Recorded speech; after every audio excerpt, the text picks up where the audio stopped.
যারা এখনও পর্যন্ত এসআইআর ফর্ম ফিল আপ করোনি তারা এই ভিডিওটা দেখো সম্পূর্ণ। তোমার এটা হলো এসআইআর ফর্ম। তো প্রথমে লিখতে হবে তোমার জন্ম তারিখ, তারপর আধার নম্বর দিতেও পারো, তারপর থাকছে মোবাইল নম্বর, তারপর বাবার নাম, তারপর বাবার কার্ড যদি থাকে মায়ের নাম, এবং মায়ের এপিক কার্ড যদি থাকে, এবং তুমি যদি সামনে স্ত্রী বা বিয়ে হয়ে থাকে তবে তার। এবারে তোমার যদি 2002-এর নাম থাকে তাহলে এইখানে ফিল আপটা করবে পরপর 2002-এর লিস্ট অনুযায়ী, ঠিক আছে? তাতে সব কিছু ডিটেলস দেওয়া আছে,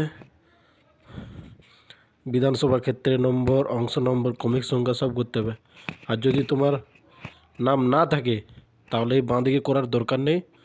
দেখো এটা ফিল আপ করেছি, তো এইটা অনুযায়ী ওটি যেমন বললাম ঠিক পরেরটা তেমনি ফিল আপ করে নেবে।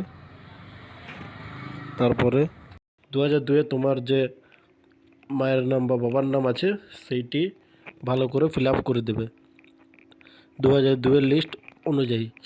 দেখো আমি এখানে ফিল আপ করলাম। তো তো বন্ধুরা এটা ভালো করে ফিল আপ করবে, কিন্তু এটা 2002-এর লিস্ট অনুযায়ী। আত্মীয়ের নাম ওই লিস্টেই যে নামটি আছে সেই নামটি হবে, এবং তার সম্পর্ক সেইটি লিখতে হবে, এবং সব ডিটেলস তোমরা ওইখানেই পেয়ে যাবে।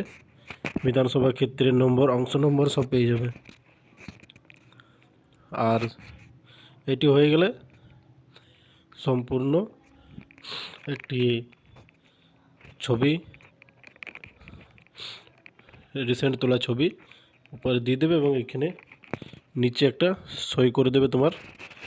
বাস এটি হয়ে গেলেই ফর্ম ফিল আপ কমপ্লিট।